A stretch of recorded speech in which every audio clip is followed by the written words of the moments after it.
What's up, everybody? DJ Buck here. Buck, what is going on, man? Not too much, DJ. We are on it, man. We're down to game week. Preseason games have kicked off with the Hall of Fame game, but now we get a chance to see the rest of the National Football League kind of kick off and check out some of the rookies and some of the players and some of the storylines. Yeah, no doubt. We had a chance to do the pre and post for the Hall of Fame. I was on pre and post Hall of Fame. Then we did the top 100 together. I knew I've just seen you. We just did something together. But I want to start with the top 100 thing, and then we're going to get to. I've got five lessons you can learn from training camp I'm going to share, and then get your thoughts on them. But first of all, Buck, top 100. We said it when we found out the list before we did the show that this is going to cause a firestorm with the way this thing shook out. Sure enough, it did. I thought you very, very, very articulately laid out as best you could the defense of Patrick Mahomes being number 4 based off of solely the play last year. I had the easy assignment of taking the popular opinion of that, he should be the number 1 player. But I don't want to, we did that. If you missed that, you can check that out. But to me, I want to get your thoughts on just what it says about Tyreek Hill that he's that respected by all of his league mates to be number 1. It's funny because that was more the focus point for me, like just the respect that the league has for Tyreek Hill. DJ, in preparing advanced scouting reports, and I know from just kind of like taking those reports and just having defensive coaches talk, like the number one thing that you do when you begin to talk about the other team, before you talk about scheme or whatever, who's the guy? Who's the guy that we have to stop? Who do we have to, who's going to command double teams? Who are the ones that we got to eliminate or we have no chance of winning? The fact that he's ranked number 1, to me, just tells you how much respect defensive coordinators give him in those meetings, how much respect that players have for him when they line up opposite him in a league with a lot of bravado, like where people are always acting like there's something maybe that they're not. For them to give him his flowers when they say, hey, man, he's the best, like he's the one that we worry about, to me, I think is more of a testament to his talents more so than a snub to Pat Mahomes or anybody else. I want to go back to the days before you graduated as a Braves fan and switched over to I was never. Dodgers. Do you remember the commercial? I think it was probably the 80s. Maybe it would have been the early 90s, I believe. Remember the Chicks Dig the Long Ball commercial? Oh, for sure. With Maddox and Glavine doing that. It was a great. If you haven't seen it, it's on YouTube. I'm sure it is. You have to go check it out. But it's not just Chicks Dig the Long Ball. Everybody digs the long ball, Buck. It doesn't matter if you're a fan or a player. You want to see the ball go over the fence in baseball, and you want to see big plays on the football field. And I think that, to me, is why Tyreek Hill is probably your favorite player's favorite player. Well, 100%, because the thing that Tyreek Hill does, Tyreek Hill can mess up. He can erase all the mistakes that you have offensively. Poor play call, don't have protection. Hey, man, just get the ball number 10 and get out the way. He has that kind of ability. And you said it on the show, and it's only one other guy that I've seen that is able to do what Tyreek Hill does, but he did it in a different way. I remember watching Steve Smith, and it's rare that someone is fast vertically, but also has the ability to stop and explode horizontally. Normally you get on the assembly line, you only get one of the other. You get I got all the verticals. You get this line or that line. You don't get to get in both lines. Yeah, but like his ability to like stop, start, change directions, and get right back to full speed is uncommon. So for instance, most of the time your wide receivers that are vertical playmakers would be like the Ted Ginn type, right? Yeah. They can run fast, but they don't have the immediate suddenness and quickness to kind of change and do that other stuff. Or you have someone that is quick, but they don't have the burst when they get in space and they separate. Tyreek Hill has all of it. And I will say this, like what I've learned, some of the stuff that a number 1 receiver can be taught, because Tyreek Hill was more of a running back and returner in college. He gets to Kansas City, he's a returner. And Andy Reid and those guys made him a number 1 receiver. He's taken the baton and carried it farther than anyone can imagine. But it's uncommon for a guy with his skill set to be able to be a true number 1 receiver. Yeah, no, it's rare. I know, people just, looking for fights on social media. I don't get it. But the pushback, because I guess in the little clip that got posted, we talked about the fact that, look, he not only can get you over the top, but you can throw him a little one, he can make it a big play. And somebody was like, you haven't watched them play. He's all vertical stuff. Like, it's not underneath. And I'm like, all right, hold up. PFF Ultimate. Let me pull up the stats. Yards after catch. Tyreek Hill, 666 yards, fourth most in the league. And he's like, but he had more yards that weren't. I'm like, I'm done. I don't know what. Shame on me for wading into those waters, Buck. Shame on me. Shame on you when you get into this stuff. But then I pulled the parachute early, but I still shouldn't have jumped out of the plane. Well, the other thing, and what I want people to understand is the entire reason that you can create the new motion that the Miami Dolphins created, that's Tyreek Hill motion. That is to get Tyreek Hill running out so he can go up and come back across on the move. Like all of those things that they were doing, those dagger routes and those concepts where he's flying, is to give him a running start to be able to come across and run away from people. So when he catches it, he can go. And even going back to Kansas City, how many times do we see Kansas City whip people with deep over routes where Tyreek Hill is just on a dead sprint on a diagonal across the field? Part of what you want to use speed is not only just going straight down the field vertically, it's horizontally because you create separation. To me, it's an easy one. I think Tyreek Hill being number one certainly is a testament to that. But I also think the respect that people have for Christian McCaffrey, when we talk about running backs and them being a dying breed and the devaluation, the fact that he was ranked number 3, and I would say that if it was going to be a non-quarterback, I feel like CMC should have been number 1, given the fact he had over 2,000 scrimmage yards, he had 21 touchdowns, just the way that he impacts the game. To me, that is the offensive weapon that you're scared of when you're a defensive coordinator, because he can touch it every play, but he can touch it in a variety of ways. Yeah, he's OW, not RB. You said it, offensive weapon. That should be the letters next to his name. It shouldn't be RB because he does so much more than that. So I think you're right. It speaks to that. Also, look, Lamar being ahead of Mahomes. I know that's been like a popular show topic for everybody that does NFL media stuff right now. Is that, okay, once again, like Mahomes gets slighted, Lamar gets ranked ahead of him. Lamar's got these MVPs that people, feel like, okay, well, he's not better than Mahomes, so why does he get those MVPs? But it is funny that Lamar, someone who does have 2 MVPs, there's still a lot of doubt. There's still a lot of doubters out there. And it's because I'm sure that they haven't, gone as far as they would have hoped in the postseason.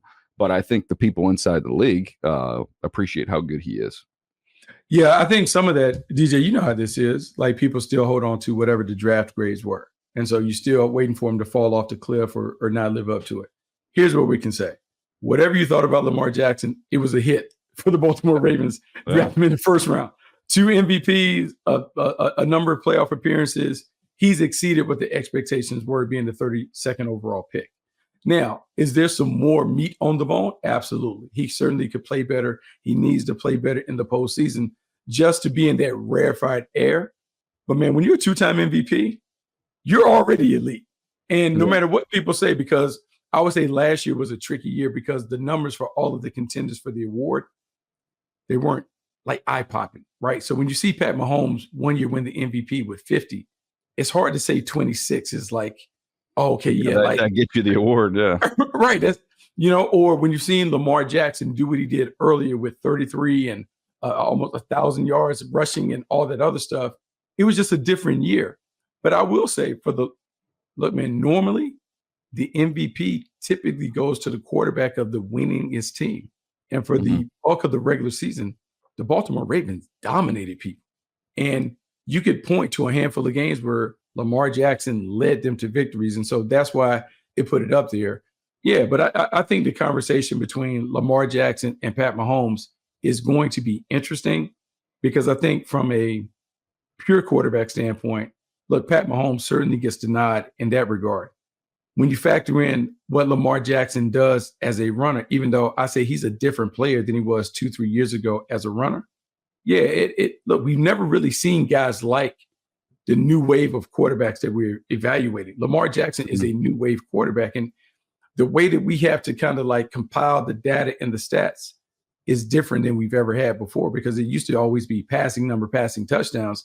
Now you're having to have more conversations about total yards and total touchdowns responsible for. It's just a different way of looking at the position. Yeah.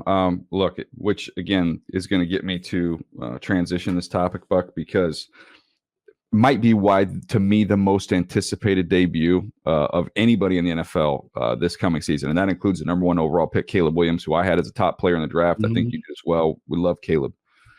I'm telling you, just seeing how quickly Lamar kind of took over in this league when he got out on the field, how much Jayden Daniels is going to use his legs to go along with what he can do as someone who I think we would both agree is more advanced as a passer coming into the league than Lamar was. That's why that, to me, is the most anticipated debut. Whether it comes here in the first week of the preseason, the last week of the preseason, or the opening of the regular season, I'm fascinated to see how he translates to the next level. So it's not, the fascination is not only just about like his legs and those things, but I don't know if you've heard the comments or the commentary coming out of Washington's facility.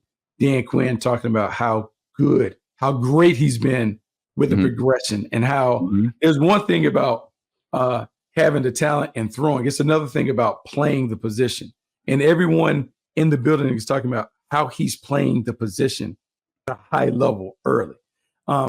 Look, Caleb Williams deserved to be the number 1, but there was a lot of conversation about Jayden Daniels and what he could do in the league. And Jayden Daniels is also helped by the fact that he had 55 starts in his career, played in 2 different systems, played for 2 different style coaches. So some of the acclimation period that most rookies have to endure, he's already had to do that because he's already had to learn on the fly and adapt and adjust. And look, and we talked about virtual reality, and we talked about the advantage that it gave him at LSU and how he's taken that same approach to the pros. And we're hearing the conversation. DJ, it's going to start a firestorm, because if he hits the ground running, 32 teams in the National Football League will be on the VR thing, the virtual reality thing, to get their quarterbacks ready to play. Yeah, no, Jack better have his phone ready. Our buddy Jack Marucci better have that phone ready, because they're going to come calling. All right, let's take a quick break, Buck. I've got 5 things I want to get to. So 5 lessons. I'm going to remind people, lessons that you know, but I want to remind everybody that's listening or watching about 5 lessons as we get to training camp. We'll get to that right after this. All right, Buck, 5 lessons. You ready to roll? Let's do it, man. Okay, let's start first of all here, the importance of offensive line depth. When you look at the offseason and you look at preseason magazines and you hear preview shows and they go, this is how we rank the offensive line. It's left to right tackle. These are our 5 guys. This is that. Just look at the training camp reports, Buck. I mean, missing 2 guys, missing 3 guys. Oh, we just had a first-round pick hasn't got out there. Oh, you better have. I mean, it's why the Eagles have been, it's in my opinion, why the Eagles have been so good for so long. They've been 8 to 9 to 10 deep along the offensive line, because you're not running the same 5 out there. Maybe 1 or 2 teams will get fortunate enough to do that. But man, this is a reminder every training camp that, man, you better have some depth along the offensive line. Yeah, you better have depth, and you better have a way of getting your team to the starting line week 1. You better have an approach that matches what you want to get done with that offensive line. We can talk about physicality and, hey, we're going to put people in body bags and we're going to have a physical training camp and those things, but it does you no good if you don't get your guys to the starting point. And DJ, the way that you already are talking about 2 and 3 guys missing and the number of injuries that we're having, look, it not only is about the depth that you have, it's the approach. And what is your approach going to be when it comes to building the depth of your offensive line, but also making sure that your team is ready to go? To me, it's just scary, because every time you talk about having live periods, or we're going to have like a mini scrimmage, or we're going to be a physical team or whatever, you want that, but you kind of want it with a caveat. Hey, let's go live and let's be physical and all that, but let's make sure we have our guys ready to play, because you don't want to start behind the 8 ball before the season even starts. Also, the importance of just cross-training your guys at other positions too.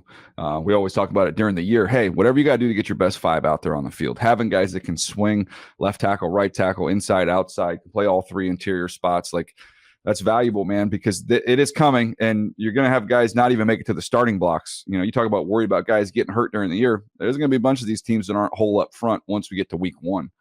So you better have some depth. So that's number 1 lesson. Number 2 lesson, when you're looking at all these training camp reports, a friendly reminder, the defense is always 1,000% of the time ahead of the offense at this point in time.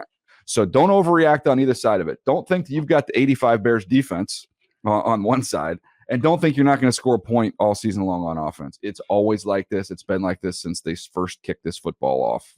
Yeah, because a lot of defensive stuff is reactionary, and depending upon what the installation calendar has been in training camp, man, you may be blitzing, you may be hitting people up more, you may be attacking before the offense is really ready to go through those things. Because remember, the physical part is the last part of camp. And the offensive line hasn't been introduced to that. So your running game looks a little sluggish. You can't really get the pass protection because you went 6 months without really putting bodies on other bodies. The defense is always going to be ahead of the offense. What you hope is that the gap closes quickly and you end up having very competitive battles when the ones go against each other. No doubt. Number 3 on the list. We've been on this train for a while, Buck. Joint practices over the preseason. So if you want to gauge for how your team's doing, pay attention to these joint practices. Pay attention to who's dominating what against who. That is going to give you a little bit better feel of what you have as a team as opposed to the preseason, which we're flat out. We're just not seeing a lot of dudes. It's not only simple schemes and all that kind of stuff. You're just not seeing guys. So to me, I think if you can get out, if you have a training camp nearby and you can get out when they have joint practices, go do it, man. That's some of the best football you're going to see. That is good versus good, and that's going to give you a better indication of what your team looks like. And everyone should understand why joint practices are really liked by coaches is because you get the speed, the intensity, the physicality of a preseason game, but you have control, meaning my quarterback doesn't get hit. I have the ability to use a quick whistle so we don't have to get my guys tackled to the ground.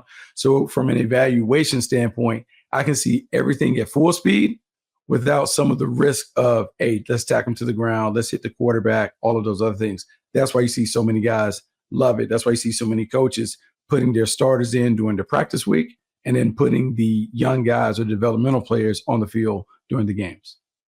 No doubt. And that's, again, I think this has been a trend for a while. And now you're seeing it. Used to be, hey, you had, let's set up to do one joint. Now you got teams doing multiple joint practices with different teams to get different looks, expose your guys to different things. So it's here to stay. It's not going anywhere. The fourth lesson, and this is more of a scouting lesson, Buck. It's tough to draw conclusions and have a pure evaluation on running backs, linebackers, and safeties during this time of the year. Mm-hmm. Because even in the joint practice, good versus good, you're not going to the ground. So you're not going to get a sense for running backs that can pull through tackles, that can have balance, contact balance. You're not going to get a chance to see linebackers if it's just a pop thud period. You're not going to see, is that really going to get that dude on the ground? And then safeties, from that standpoint as well, we've been all over the fact that if you can't tackle in the secondary, you are in big trouble, man. So you've got to be able to get guys on the ground. And we're simply just not going to know until you get to the regular season, especially with unproven young players at those positions. No, you won't know. And as much as you want to simulate it, as much as we have the tackling donuts and the rings and the pop-up bags and Seahawks tackling drills, you don't know till you get them on the field, and you have to do it in live action. You have to get guys to the ground. And when we talk about tackling to the ground and how important it is in the secondary, you only can evaluate it in games. And running backs being able to pull through and run through contacts. Some guys, man, they just are ugly looking athletes until you put the pads on and you play live. And then you look up and they just run contact. They are physical back that you want. They find a way to consistently give you those hard yards, all of those things. And look, man, everyone's on the line about how you evaluate, how you get your team ready to play. But some things you just have to do. And some of these guys, some of your running backs, some of your skill players, they got to play in these preseason games because they got to see if they can play, if they can tackle, if they can handle the contact. Yeah, I think at those three positions, I think there's more of a case to be made for, okay, even your first, second, third round pick, we think you're going to start for us. You should get those guys in preseason games because that is going to give you a different look. You got to get them in. You got to see them tackle. You got to get them ready, man. You got to get Mike Tomlin always says, I haven't seen a great boxer that doesn't spar. You got to spar. You got to embrace some of that part of the physical part of the game to really see if your players are what you think they are. Yep. Last one here, number 5. And this one is just, paying attention, been out at practice. Really, a lot of this came from just going to the Charger practice today. I was out there. But thinking of like Mac and Bosa, and obviously Mac's older than Bosa, but 2 veterans. And the thought just came to me, and we've said similar things in the past, but Buck, as pass rushers, power ages so much better than speed. It just does. You get power rushers, you can play forever. That power, Khalil Mack can still get in your chest and walk you right back to the quarterback at 33 years old. It ain't a problem. Yeah, like force over finesse. And you're right about power rushers being able to play, man, because there's something like we all acquire as we get older, old man strength. And so when you think about Khalil Mack and how he entered the league and how he's continuing to play, his ability to put his hand right in the middle of your chest and dictate the terms after that whether I'm going to go up the field, whether I'm coming under, whether I'm just going to bull rush you or walk you back. He has all of that. And DJ, you're right. Physicality never goes out of style. And those pass rushers that have that ability, that continue to win and win and win. And if you're a speed rusher that relies solely on your athleticism, your speed, your explosiveness and athleticism, you have to find a way to add some of the physical part to your game, because when you get older, what is going to be your next pitch? What is going to be the stuff when they're sitting on your speed rush? What else do you have to be able to win? Yeah, no, I was just thinking about that going, okay, when you're a general manager sitting in the chair and you've got to make those second and third contract decisions, second contract, maybe not as much of an issue. Third contract, I need power to be a key element of how you're getting home, because I think that can age a little bit better, and we can still get some production and value out of you. And let's be honest, if you're a power rusher, you're probably pretty good at setting the edge too. So I'm going to get some strength and some power at the point of attack as well against the run. Also, if you're a power rusher, you're probably better with your hands than a speed rusher. Power rusher, you have to leverage, you have to use all the leverage, you have to button jerk, you have to push pull, you have to dip, all of those things that power players do when it comes to walking guys back. You have that. I think in a perfect world, you would like to have both in your line, but you're right. As an older player, give me the crafty old veteran who has heavy hands. He finds a way to consistently give me production. Well, there you go, Buck. There's those are my 5 lessons there to remind folks of. I'm going to give you the liberty and the freedom to add to the list if you would like to submit any requests of other things that we should remind people of this time of the year, because I think sometimes it just hey, just remember, keep this in mind. Let's have some perspective. Yeah, let's have some perspective. And here's the one thing, DJ, that we also know: the depth chart is about to change. There's never more movement on the depth chart than after the first preseason game. All of the hopes and stuff that you had during the offseason, all the guys that were OTA warriors, after the first game, we're going to see who's who and what's what, because it changes after week 1. Yeah. No, the difference I would say is that in back in our day, in the early 2000s, you would see that change from in the ones. Now I think it's more about, okay, this guy thinks he's locked in as the number 2 tight end. He's locked in as our 3rd or 4th safety. Those are the jobs in the preseason games that are getting jostled and moved around a little bit. Absolutely, you're changing the pecking order. Last thing, and then we'll wrap this thing up on a quick pod today. I saw that Russell Wilson has started to kind of ease back in. But do you think, based off the head start, I'm just thinking of the combine, when we do with Rich and we do the simulcams, and we're like, oh, give this person 5 yards head start. Then this person gets 7 yards. Like, Justin Fields got a pretty significant head start on Russell Wilson there. What, about 10 days worth? So here's the thing. And much like we talked about with the top 100, it's not what I hear from the coaches. It's what I hear from the other players. When I hear Patrick Queen talk about, man, he's been able to give us such a good look to get ready for Lamar Jackson and those other guys, and just how his speed and explosiveness as a runner, how he is, and this is their words, how he's solid in the pocket. But, man, that extra stuff really keeps you up at night. Then you hear their D coordinator, Terrell Austin, talk about, man, it's been good to work against him because he's getting us ready to see those athletic quarterbacks that we're going to see down the road. I don't know what he's doing in practice, but he's certainly doing something where there's some oohs and ahs that are taking place in that defensive meeting room when they look at the tape. Yeah, I was just thinking of, their name had come up. The Steelers had come up with Brandon Ayuk, and I continue to maintain I don't see how it makes any sense for the 49ers to trade him. But obviously, when Deontay Johnson goes out of the building, bring in Roman Wilson, who I like, is a rookie and is going to be a good player in the league. And obviously, George Pickens has got to be consistent, but the ceiling is there. But I think we would be in agreement, Buck, that there's more needed in the receiver department, which almost just begs the question, if this wasn't a fortuitous injury, maybe obviously not for Russell Wilson, but maybe for the Steelers to look at their offense and through a different lens and say, you know what, we're going to embrace it. We are going to run the ball down your throat. And guess what? We got 11 guys now. We're not playing 10 on 11 anymore. DJ, I just think, just hearing the players, not Tomlin giving coach speak, but just hearing the defensive players talk about their offense with Justin Fields. And I know he's a polarizing player, but there is something that he's doing to elicit these responses. There wouldn't be so many guys saying about the same thing about his explosiveness, his athleticism, how he runs the ball, the challenge that he brings and having to defend him. I don't know, man. Normally, DJ, where there's smoke, there's fire. And so I'm not saying Russ can't win it, but I'm just saying where there's smoke, there's fire. And there's a lot of buzz about Justin Fields and what he's been doing in practice. You know how I have these weird analogies and weird visuals?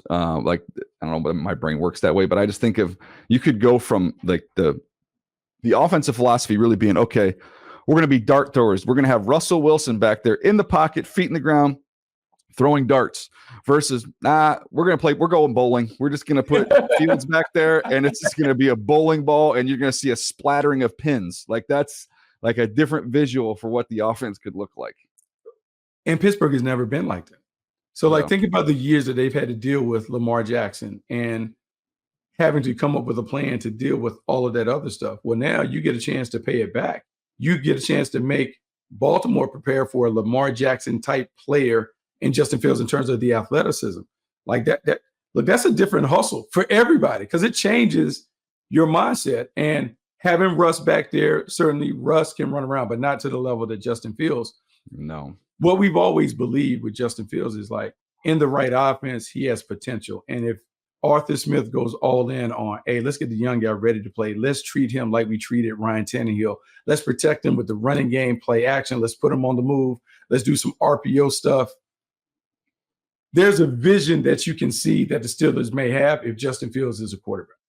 The other thing I would keep in mind, and we said this when they signed him, is that Tomlin will play guys in the preseason a little bit more. He's a little old school in that regard.